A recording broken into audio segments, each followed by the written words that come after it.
Hey, what's up, everybody? Welcome back.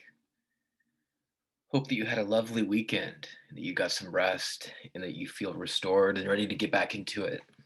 Uh, we had the exam on Friday, and very confident that you all did a very good job. We look forward to reading those and getting those back to you. Just a shout out to everyone who worked so hard to prepare for that and give it your best effort. We always appreciate that. And I know I can tell you personally that when I read your responses in your exams, I always learn a great deal. And I feel like I learn as much from you as I do from, reading articles or absorbing ideas in other ways. So thank you for that. And, we look forward to getting it back to you and getting you some feedback.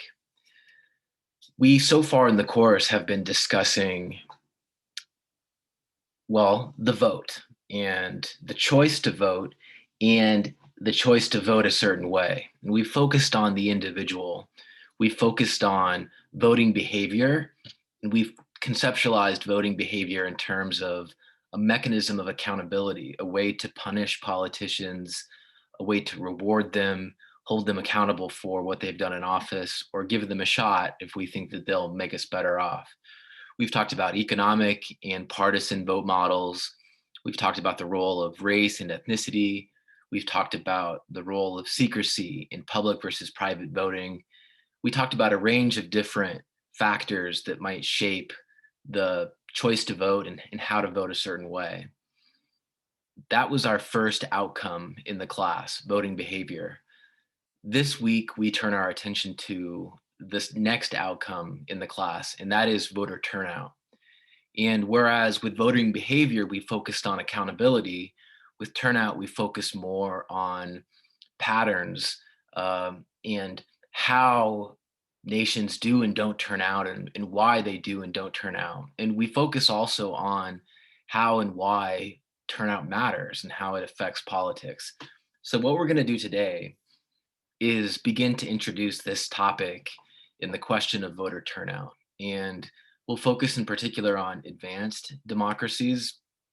We'll talk about the US case in particular because, well, we understand the US case pretty well, and it's always a good place to start whenever we discuss advanced democracies. But in subsequent weeks, we'll turn our attention to developing democracies. We'll talk about some of the differences between advanced and developing democracies. And throughout this discussion, we have a few key questions, and those really revolve around why does turnout vary? And then how does turnout affect politics?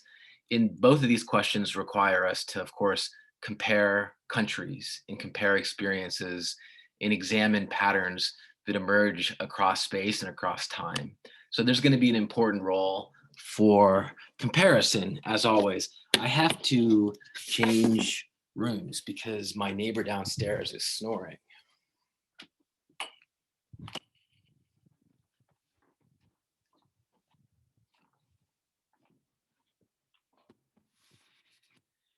So voter turnout is important. And how it becomes important always looks a little bit different from place to place. And so if you go and you look at elections and campaigns and voting in European countries, you hear a lot about the importance of turnout and how turnout might affect the direction that Europe goes with regard to those values of tolerance and equality and solidarity that we associate with democracy. And turnout in this regard really becomes sort of like a barometer or a thermometer, I guess, a way of measuring which direction a country might go and who has a voice in the direction that it will go. And so the US is also a case where voter turnout has recently loomed large in discussion about elections and democracy and in politics, and especially because the 2020 presidential election had some of the highest turnout in 50 years. In fact, it was a 50-year high. And that was remarkable for the United States, and it was remarkable because the 2016 election had actually been so different in terms of the turnout. And in this way, turnout seems to be quite important to politics and to the direction that a country might go or might not go. And sometimes when we look back and we think about the results of elections, it seems obvious in hindsight, but you forget that things can go a variety of different ways. And sometimes small factors might, tilt the balance, so to speak. And it may not have been ever so predetermined. Turnout then becomes really important because if it's a race between different sides and the side that comes out in the largest number wins, well, that certainly means that there's some role for mobilization or for political parties or for candidates to try to influence the the turnout and to shape the willingness of individuals to register and to vote and to come out to the polls, despite it being a pandemic or despite the conditions of economic crisis or tense racial relations, any number of factors that might seem to militate against turnout under any other circumstances. And so the point that I want to make to you is that turnout is very fluid and it changes a lot from election to election, and it matters a great deal to outcomes, into the directions that countries take, and in what kinds of politics they'll have going forward. We have to remember that really elections are like referendums. These are choices that countries make, and part of that is the choice to turn out to vote at all or not. And so we think about turnout in this kind of way. And of course, these images, you know, are a dime a dozen. The 2020 election was historic for its turnout, and people turned out in all sorts of ways, in all sorts of places, including those real Americans depicted here. I'm just being facetious, but the point is that people voted in large numbers, and turnout as an issue, as an outcome, is obviously important for both political and analytical reasons. And so we're clearly talking about this from the vantage point of the US case in our experience with the recent election. And in that way, it is political and practical and realistic. It's a matter of reality for us because many of us voted in that election and all of us are affected by the results of that election. But it's also, of course, an analytic issue. And in the literature on comparative political behavior, turnout is one of the important issues that's studied in particular on a cross national basis. And we define voter turnout as the share of eligible voters who vote in an election. And there are a few key questions that always sort of surface in any study on turnout. Why is it higher in some countries than in others? Why does Belgium have turnout rates of like 85 to 90% of the electorate in any given election, whereas the United States tends to, range from 50 to 60% in presidential elections? Why is it that countries in between, like Argentina or Chile, seem to have rates between 60 and 70%? Why is turnout higher in some elections compared to others? And so, for instance, why was the 2020 election characterized by such high turnout compared to the 2016 election? 66% of registered voters voted in the 2020 election. That compared to, I think, somewhere between like 50 and 55% in the 2016 election. And so it was a sizable increase, a large increase, a noticeable increase, despite circumstances that might have seemed inhospitable for voting, like a pandemic, like an economic crisis, like a political and constitutional crisis in some ways, like race relations that were very, very tense. Generally speaking, there's no reason, obviously, why turnout should have been much, much higher in 2020 than 2016, according to some of the some of the usual indicators. But this is why we study elections in countries individually when we want to understand cases. And more generally, why does turnout increase or decrease over time? So why is turnout today higher than it was in 1980? Why is turnout in 2016, despite still relatively low compared to other country experiences, still so much higher than turnout in the mid 70s and the mid 80s? Why does turnout increase or decrease over time? What sorts of factors would influence that within a country? These are all questions that we address in this area of the literature. And so this is a part of the literature that focuses on different kinds of questions than we do when it comes to voting behavior. But these are questions that still relate to the vote, right? The choice to turn out does, in fact, impact voter turnout in the aggregate. And so we want to know, why do Belgians choose to vote at rates of 94%?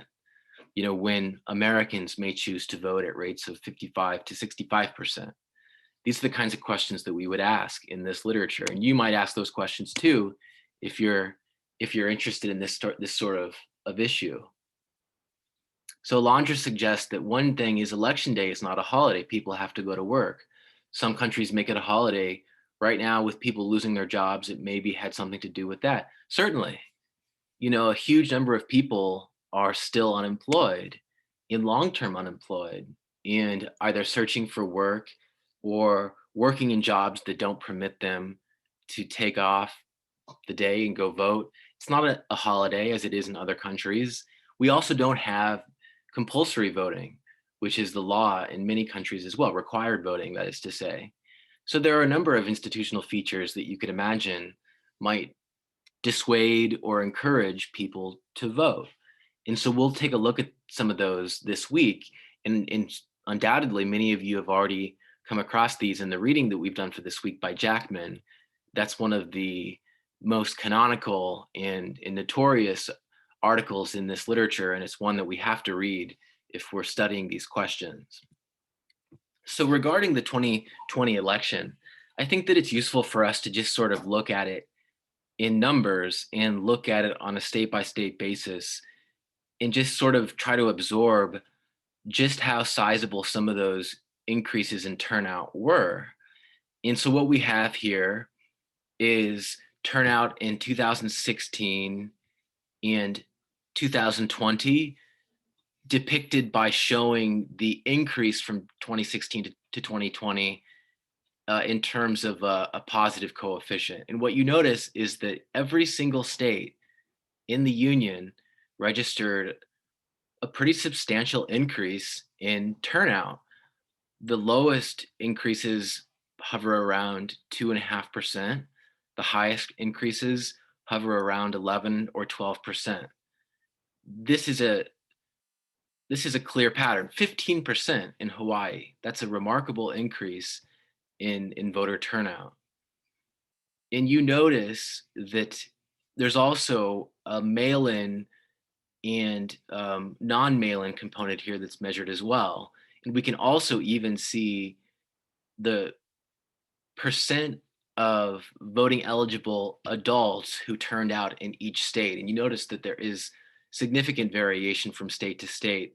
So for instance, in places like Maine, apparently more than 75% of voting age adults turn out to vote in 2020, whereas in places like, say, Oklahoma, I guess less than 60% of the voting eligible adults voted in 2020. So there's significant variation from state to state, but all states show a huge increase in voter turnout.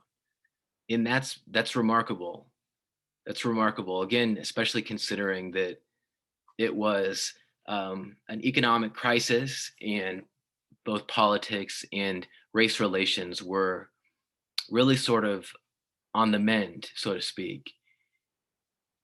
Another way to look at this is to look at change over time from, say, 1980 to 2020, again captured here by Pew Research Center data. You see that in 1980, only about 52% of voting age adults voted. And by 2020, that ticks up to 66%. And each election in between, with some internal variation, seems to show a slight sort of pattern, an increase over that period of 40 years. And so we see a number of patterns here. First of all, it's possible for voter turnout to increase sizably over the course of a single election period. You can see gains and increases of 15 to 20% in some constituencies, like for example, Hawaii, just in the space of a single election cycle. But when you take a step back and you look at the patterns over the space of, say, 20, 40 years, you notice that even in 2016, when turnout was relatively low compared to 2020, turnout was still much higher compared to, say, 1980. So long term, voter turnout is on the rise.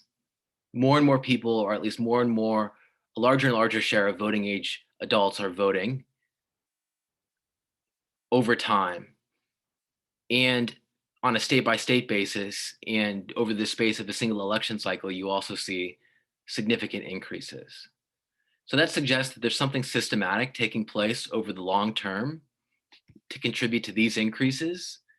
And then there's also something that might happen on a short term basis that maybe affects people's pocketbook or their day-to-day life or their experience that causes significant increases in voter turnout.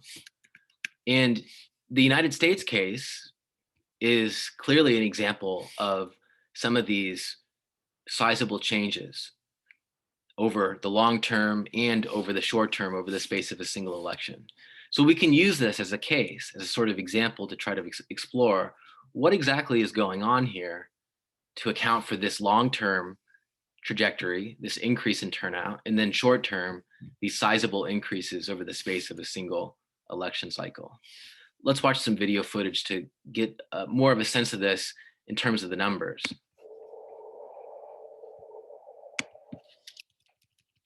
Americans are very contradictory creatures. We admire the founding fathers with an almost cult-like devotion, and yet huge numbers of us don't participate in the representative democracy they pioneered. We have one of the lowest voter turnout rates in the developed world, ranking 26th out of 32 countries. If Didn't Vote had been a candidate in the 2016 election, it would have won by a landslide. In fact, Didn't Vote would have won every single presidential election in the last 100 years. In 2016, only about 56% of eligible voters cast a ballot. So what happened to the more than 100 million people who didn't vote? Recent surveys and studies show that among many factors, there are three major. So we're not going to watch the part about those factors just yet, but I did want you to see just how substantial the did not vote portion of the voting age population is. Going back to every election since 1920, a larger proportion of voting age adults did not vote than did vote.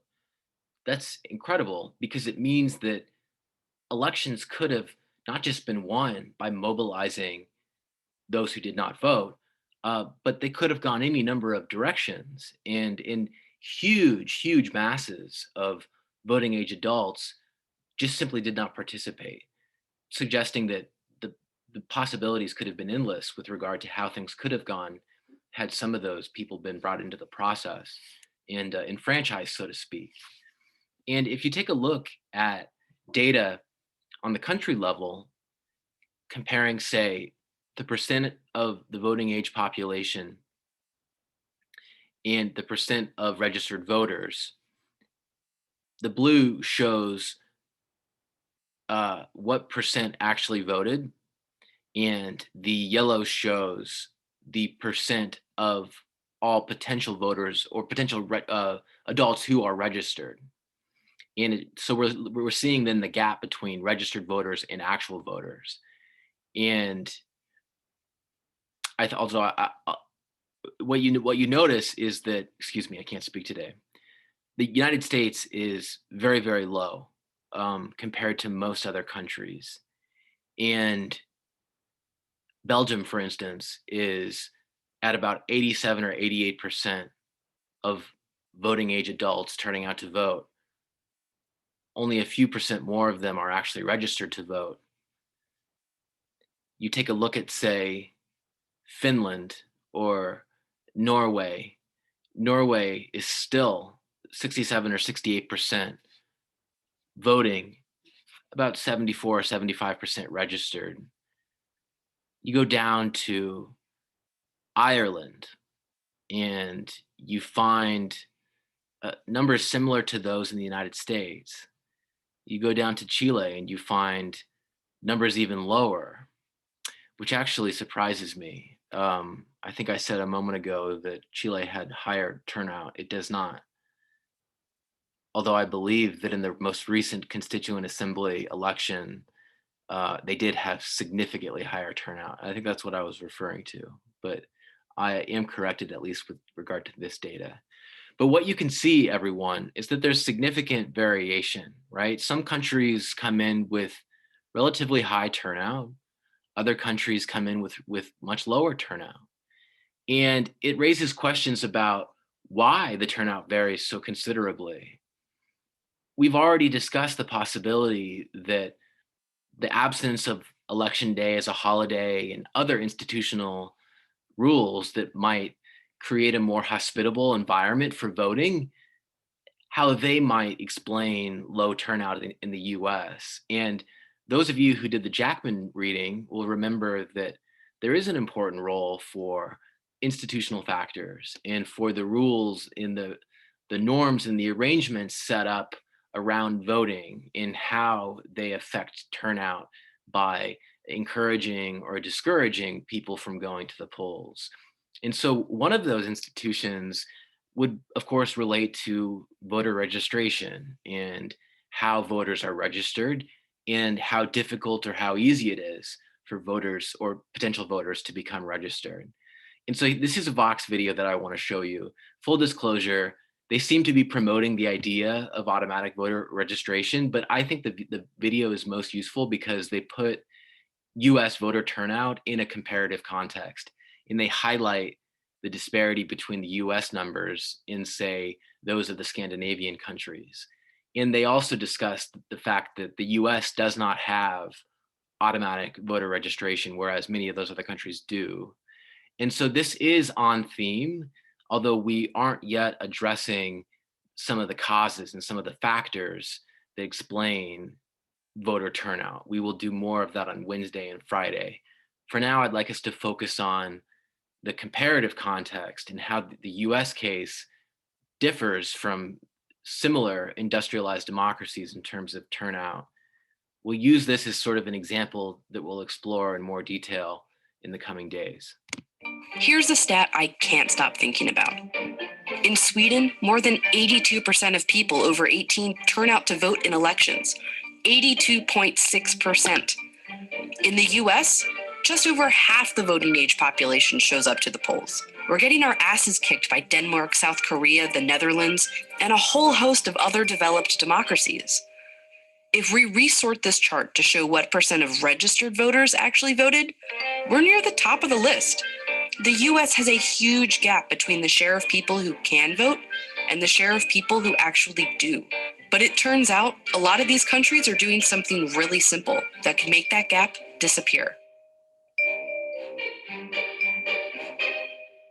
If you take all 50 states and rank them by the share of eligible voters, that's citizens over 18 who aren't felons, that actually voted in 2016, you can see a huge variation. Now let's look at the states that allow you to register to vote when you show up on election day. Notice something? The states with the highest turnout rates all have it. All the states below the national average, well, they don't. Most of them make you register nearly a month in advance. And there's a whole host of reasons people might not be registered. Nearly a third of unregistered Americans say they intend to and just haven't gotten around to it. Others say it's inconvenient or they just don't know how. In Minnesota, 12% of people who voted in 2016 registered on election day. That's 350,000 people. Maine, New Hampshire, Wisconsin, and Idaho all had lots of people registering last minute too. Simply put, if you make it easy for people to register to vote, they'll vote. Oregon has figured that out. Turnout increased nearly 4% from 2012 to 2016. That's more than double what we saw nationally. It's no coincidence that in 2015, Oregon became the first state to enact automatic voter registration, or AVR. Here's how it works. Anyone who has an interaction with Oregon's Department of Motor Vehicles is automatically added to the list of registered voters, called a voter roll. The state sends them postcards giving them a chance to register with a party or decline to be registered. It changes the system from opt-in to opt-out. So a 16-year-old getting their driver's license will be automatically registered to vote when they turn 18. A new resident who changes their ID or car registration will also be automatically registered.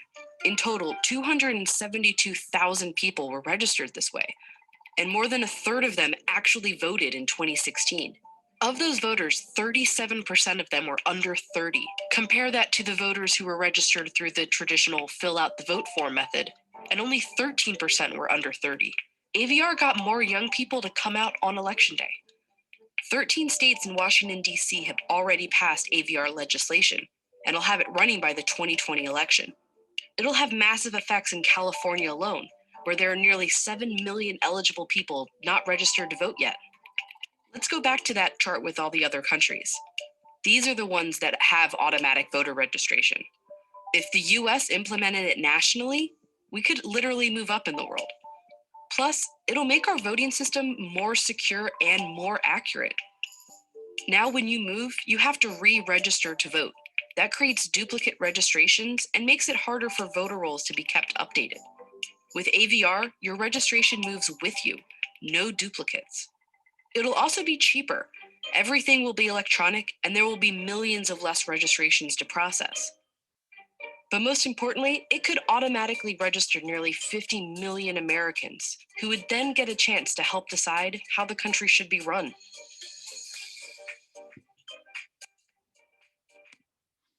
This helps us to put voter turnout in context and understand how the US compares to some other countries, including other advanced democracies like the Scandinavian countries, other European countries. Generally speaking, the US does not fare well in terms of voter turnout. And there's cause for concern if we believe that voter turnout might have an important effect on the functioning of the democracy or things that we associate with democratic stability or all the stuff that we think is good and desirable and that lead us to go to the polls in the first place. And the question that I want to put to you is, why does voter turnout matter? What is so important about voter turnout? Why does it matter if people don't go to the polls?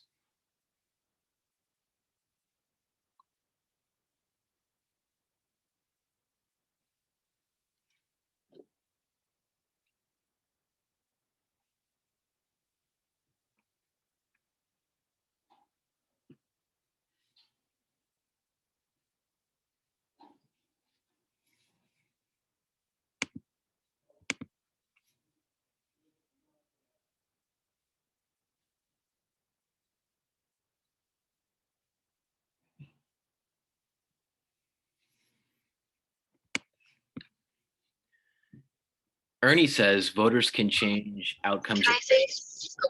Yes, Monica, please. Oh, I just wanted, yeah. Well, I think he was going on the same track that the higher the voter turnout, it's like the better idea you get of what the general public is feeling. If less than the majority shows up to vote and you're not really getting everybody's voice per se, you're not getting how everyone's feeling in regards to the specific candidates or whatever the issue is that they're voting on. So I feel like voting turnout is important so that you can see the majority, how the majority feels, or how the general population feels over the on the overall issue or the candidate that they're voting for. All right, everyone. So what I'm going to do is write down our ideas. I'm sharing a Word document right now, which you should be able to see. If you're not seeing that, let me know. But Monica got us started and said that with higher turnout, you get a better sense of what the public wants, right? And so, in a strict sense, the democracy is going to work better if we define democracy as the general interest or what voters want or what a majority wants. And so, strictly speaking, we want as many people to vote as possible if we believe that democracy is the general interest. So absolutely, and that's a good place for us to start. Let's continue discussing this. Why does voter turnout matter? What's the big deal? Why does it matter? Why don't people just stay home? I think because a lot of democracies are representative democracies, like voter turnout is kind of like a necessity in order for the system to work. Plus, depending on like the system that you live in, if it's majoritarian or like proportional, the vote can really change like who gets into office. Like if you live in a proportional democracy, your vote could change the amount of parties that are within the legislature. And then if you live in a majoritarian system and the vote is really close, like it was with this past presidential election, those like 1,000 votes could make the difference on who becomes president. And I feel like that's why it's so important. Absolutely. And I love too that you mentioned that there are like institutional differences where if it's proportional, the votes can change which parties get seats in the legislature. That's really important.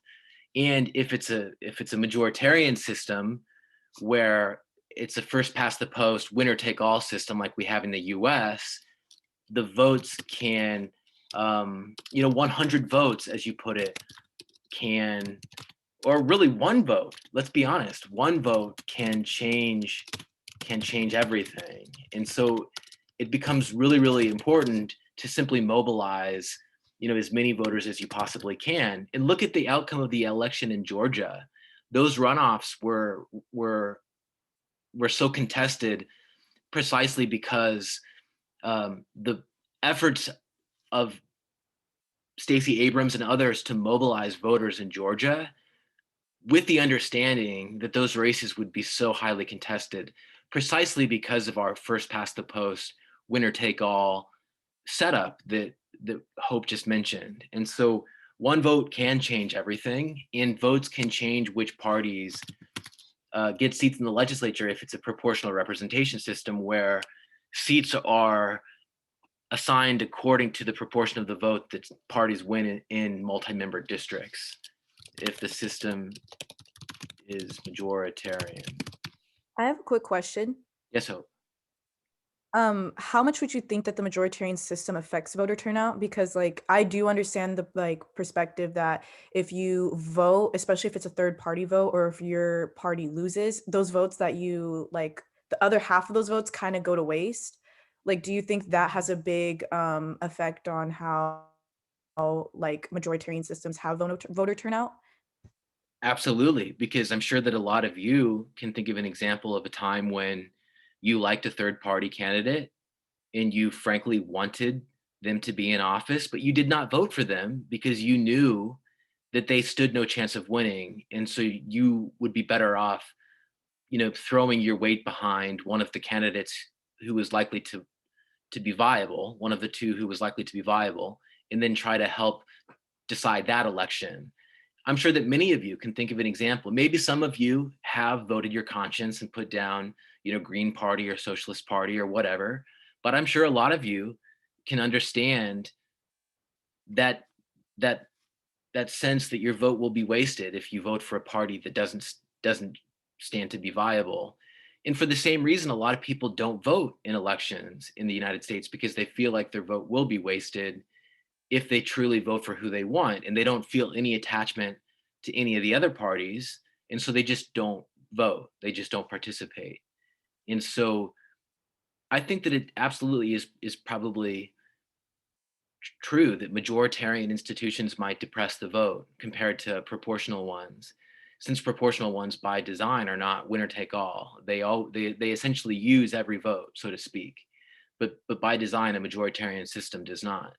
It essentially discards, the second highest vote total.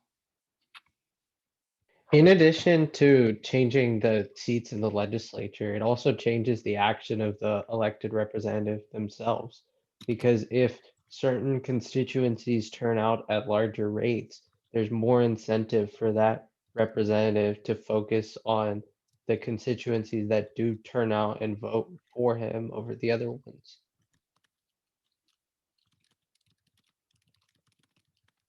That's a very good point.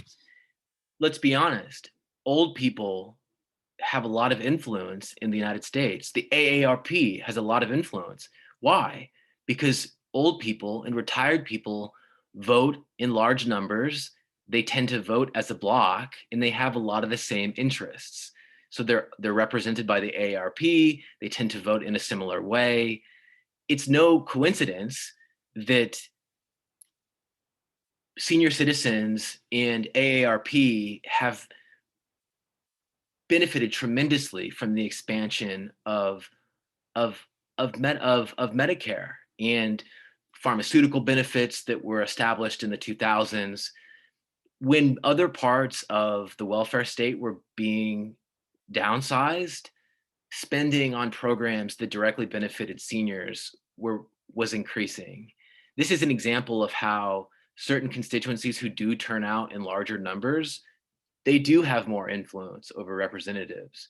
And so votes count. They really, really do. Even if the system is majoritarian and, some of the votes theoretically are discarded because of the first past the post, winner take all setup, it still matters just how many people vote, and in particular, which groups vote as a block. And so old people, um, unions, military, you could think of a variety of groups who might vote more or less as a block. Old people and senior citizens are among those who are most influential because of their turnout and because of their unity. And so these issues are all related to turnout. And I'm going to begin, well, actually, let me step back. Let's continue to leave the floor open to anyone who wants to make a comment. I'm going to continue to record your ideas as we go along. How else or why else does voter turnout matter?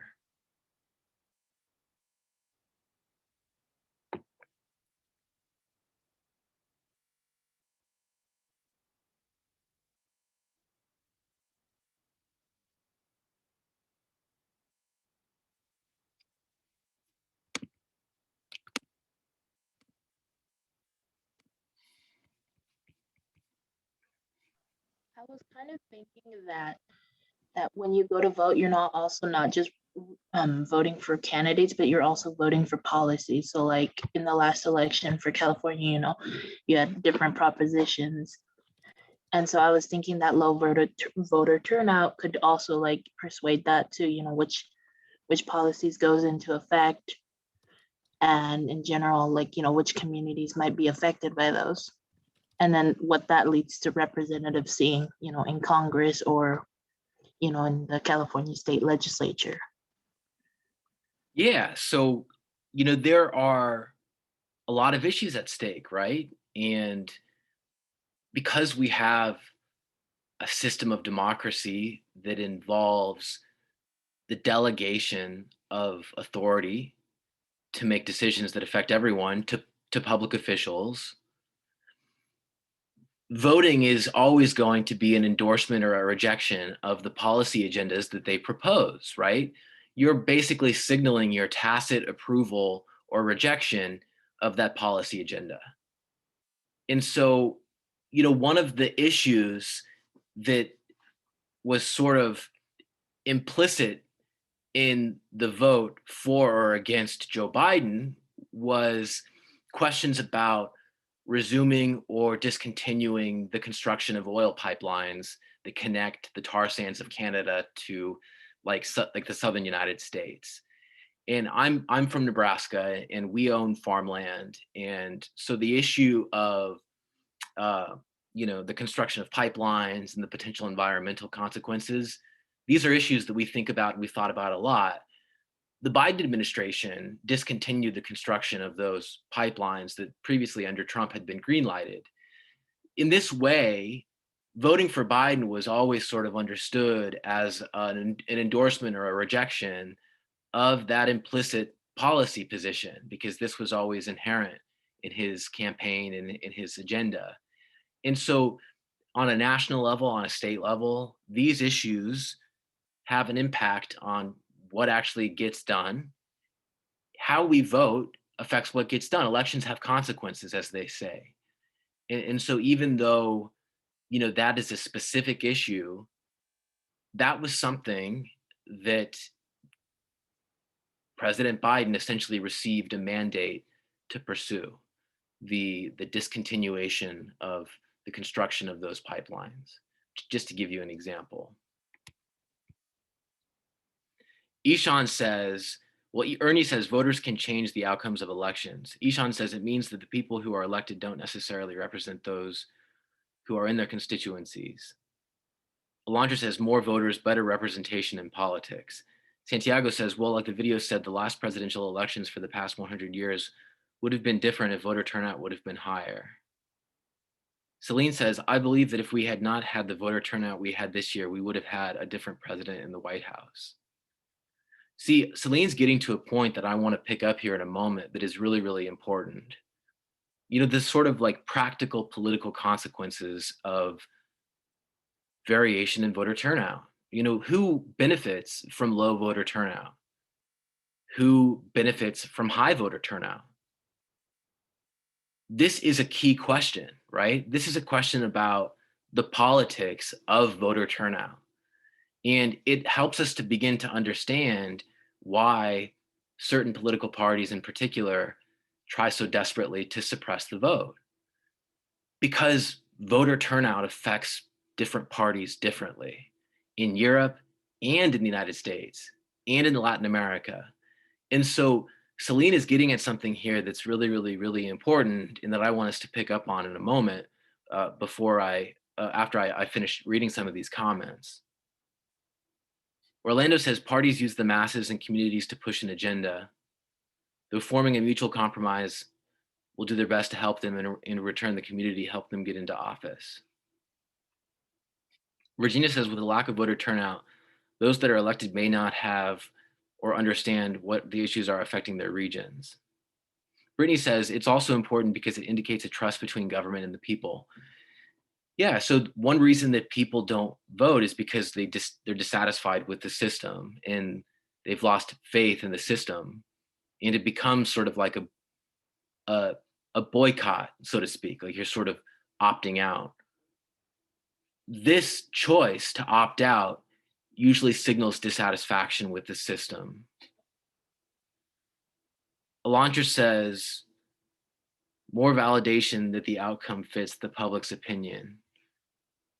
Aiden says, it isn't just voting for the president, but voting for your local representative is just as important as well.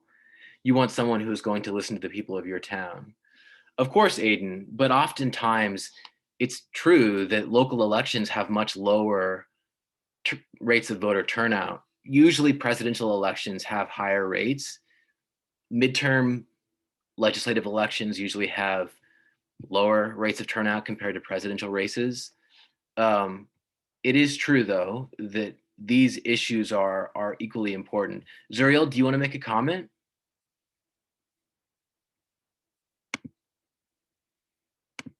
Did you have your hand up?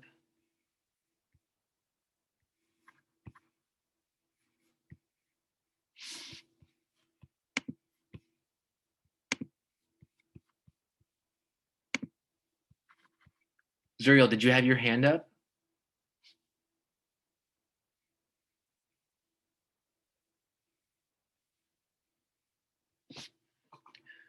So we need to figure out, though, who benefits from low voter turnout?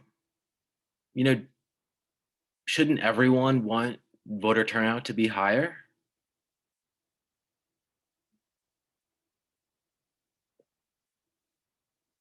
Who benefits from low voter turnout?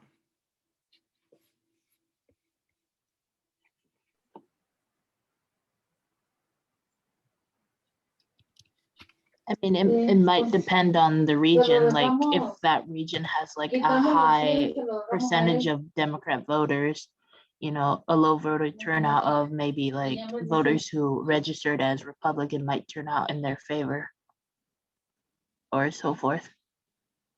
Okay, so in the US, maybe it depends on the region. Let's hear more about this though.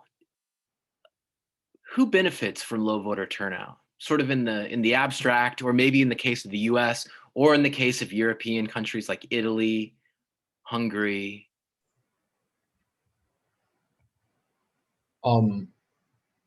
Professor? Yes, Orlando. All right. So, from this class and previously other classes as well, specifically, I'm thinking about the religious behavior within politics. A lot of it was last week that we went over something about something along these lines.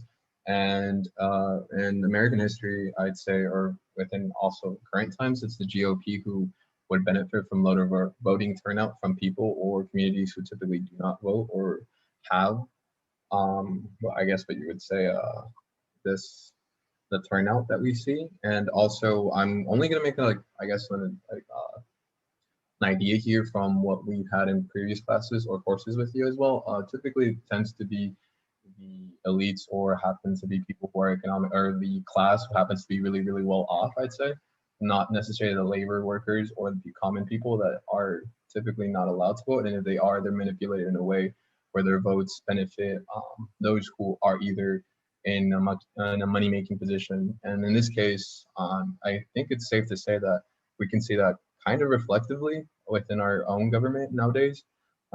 Something that comes to mind is just like the what is it called? The minimum wage, for example, is something that I can think of that has been continuously rejected over and over, only for for it to be increasing at a very, very slow rate. And the fact that a lot of people live within like poverty lines, and that's something that has been fought for, or has been an issue that has been continuously brought up. And I don't know, just something that thought in my head right now. Yeah, that was a very thoughtful response, Orlando. That's a very thorough discussion of some of the key issues. And you point out that, well, the elites and people who are already well off are usually able to vote, and are usually able to vote in large numbers regardless, right? But maybe working classes and lower classes find it harder to vote. And so, well, for a lot of these reasons, some of the conservative parties, or the parties that represent those elite, usually are the ones who benefit from lower levels of turnout. And in the US, that's the Republican Party. And we don't need to make any bones about it. They're the primary beneficiaries of low voter turnout.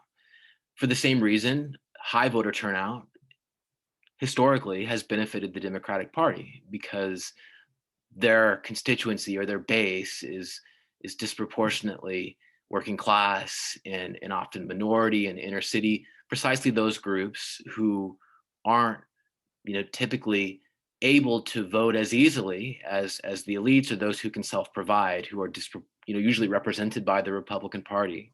So all societies have their elites, and all societies are organized in a particular way. And the way they organize themselves differs from place to place, but generally speaking, low voter turnout is going to favor, the sort of establishment, or the oligarchy, or whatever sort of, term you want to give them, right? The bourgeois, the whoever they are to you. The status quo is usually the key beneficiary of low voter turnout. High voter turnout usually carries a whole host of possibilities. It confers a mandate on the elected president and party, and there's often a sense of real legitimacy surrounding that new elected administration, precisely because of how robust the turnout was. And so it's no surprise that the Biden administration has been held up as one of the most popular new administrations in many, many decades, not just because of public opinion polling, but also because of the turnout and the size of the electoral victory. So in Europe, though, it's also the case that low voter turnout will benefit certain parties and certain groups. And in Europe, the beneficiaries of low turnout are usually extremist parties and nationalist parties who want to exclude immigrants or establish strict rules about admission to the country. So in places like Italy and Hungary, it's been really, really important to mobilize voters and get high voter turnout, because low turnout has often resulted in electoral victories for some of these extreme parties. And the logic is again sort of the same, right? The mass of the voting public is typically quite moderate, right? Quite egalitarian, quite solidaristic. And so the more people who vote, the more difficult it becomes for those extremist parties on the margins to win elections. But when voter turnout is much, much lower, and those extremist parties can mobilize their supporters, they become much more likely or capable of winning the election. And so voter turnout does matter. It matters a great deal. And we've only begun to scratch the surface about how it matters to elections. And stick with us, because it becomes more interesting on Wednesday when we begin to look at some more country experiences and investigate this further. But this does get us started, and we're done for today. But I want to thank all of you for your contributions. As always, we learn a lot from each other. Carlos, yes, I will say that the incumbent tends to benefit from lower turnout, only because, well, one reason is because it usually takes a large coalition to defeat an incumbent, with some exceptions. But thank you, everyone. That does wrap up today's lecture, and I'll see you on Wednesday. Yep, have a great day, everybody. Thank you, Professor. Have a good day. Thanks, Orlando. You too. Professor? Yes, Jacqueline. Did you get my message for the exam?